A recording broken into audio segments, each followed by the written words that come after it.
केंद्रीय सरकार central government वक्फ आइन जो है पास करता है, उसके बाद जो है डिमोनेटाइजेशन करता है, जीएसटी चढ़ाया जा रहा है, एनआरसी सीए कर लिया, लेकिन रास्ता घाट का पैसा हमारा 1,81,000 करोड़ रुपए जो पूरे हमारे वेस्ट बंगाल सरकार का पैसा अटका के रखा है। इसकी वजह से रास्ता होने में थोड़ा सा टाइम लगा है।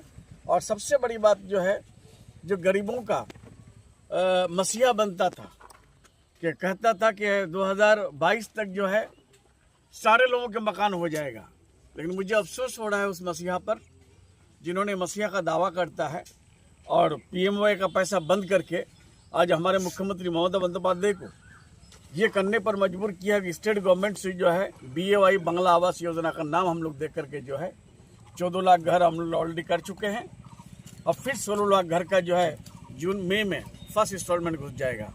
अगर ये सेंट्रल गवर्नमेंट हमारे पैसा, सिर्फ जो पैसा हम पाते हैं वो अगर कम से कम छोड़ दे तो पैसे का डेवलपमेंट का जो सैलाब हो जाएगा। और सबसे बड़ी कि जहाँ जहाँ उसकी गवर्नमेंट है वहाँ दुनिया भर का करप्शन किया रखा हुआ है, लेकिन जहाँ उसकी गवर्नमेंट नहीं है वहाँ CBI ED उसके बाद पार्लियामेंट को इस्तेमाल करता, मेजोरिटी पाकर तो बिल पास कर दिया जो अनकॉन्स्टिट्यूशनल है, जो डिस्क्रिमिनेटरी है। सर, आपने भी वक्फ बिल को लेकर सुप्रीम कोर्ट में एक PIL दायर किया सर, क्या कहेंगे सर उसके बारे में? हम तो दायर इसलिए किए हैं सुप्रीम कोर्ट में कि ये अनकॉन्स्टिट्यूशनल है। ये जो है प्रपोज अमेंडमेंट एक्ट बिल जो था ये कानून बन चुका है, आइन बन चुका है। मेरा कहना ये है, जब आइन बन चुका है ये आइन बन नहीं सकता है, ये एक्ट हो नहीं सकता है, ये टोटली अनकॉन्स्टिट्यूशनल है, डिस्क्रिमिनेटरी है। हमारा जो है इस सेकुलरिज्म पर बहुत बड़ा आंच है। हमारा जो है खासतौर से मुस्लिम कौम पर ये बहुत बड़ा जो है ये आफत है। आफत इसलिए हम बोल रहे हैं, जो 9 लाख एकड़ जमीन जो टारगेट में रखे हैं वो लोग, ये 9 लाख एकड़ जमीन कहीं खाली है क्या?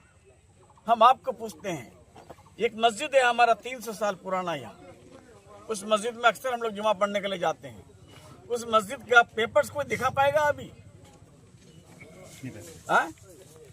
जब दिखा नहीं पाएगा तो फिर वो मस्जिद जो है कल हमारे लोगों के पास नहीं रहेगा, वो जो है फिर अपने बंधुओं को जो है वो दे देगा। इसलिए उसके खिलाफ हमारा PIL हुआ है और हमको उम्मीद है कि हम लोग जो है ऑर्डर पाएंगे। सर, सुप्रीम कोर्ट ने सर जो है मुर्शिदाबाद को लेकर आपका कुछ BJP के नेताओं ने सुप्रीम कोर्ट में जो राष्ट्रपति शासन के लिए कल सुनवाई है। देखिए, राष्ट्रपति शासन के लिए तो आज से नहीं, वो लोग जब से हमारे मुख्यमंत्री ममता बंदोपाध्याय पावर में आई है 2011 से लेकर अब तक जो है 2014 में पावर में आने के बाद कितना बार कोशिश किया है, लेकिन राष्ट्रपति शासन यहाँ 356 लागू करने के लिए रास्ता भी तो चाहिए ना।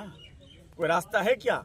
जहाँ 2000 लोग मारे जाते हैं वहाँ राष्ट्रपति शासन नहीं होता है। आपका गुजरात में 2002 में जहाँ हजारों लोग मारे जाते हैं, मणिपुर में कितने 100 के 100 मारे गए हैं और औरतों को परेड करके, नंगा परेड करके घुमा गया, वहाँ तो राष्ट्रपति शासन नहीं किया था उस वक्त। तो यहाँ वही लोग करवाता है, बिलियंस ऑफ माइंड, RSS दंगा करवाता है और गवर्नमेंट को डिफेम करता है। सर, इस बार निशिकांत दुबे BJP के एक MP है, उन्होंने सुप्रीम कोर्ट के जजों पर सवाल खड़ा कर दिया, इसको कैसे देखते हैं? सवाल ये होता है वो संविधान जानता नहीं है। हमारे यहाँ ब्रिटिश पार्लियामेंट में पार्लियामेंट सुप्रीम होता है, हमारे यहाँ पार्लियामेंट सुप्रीम नहीं होता है, कॉन्स्टिट्यूशन सुप्रीम होता है।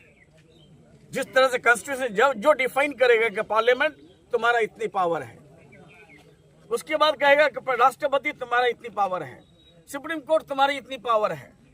अपने जुडिक्शन में जो है हर आदमी हीरो होता है, दूसरे जुडिक्शन में जाके घुस करके हम नहीं कर सकते हैं ये बात। निशिकांत दुबे के खिलाफ तो कंटेम्प्ट होना चाहिए, उसको अरेस्ट होना चाहिए। Thank you.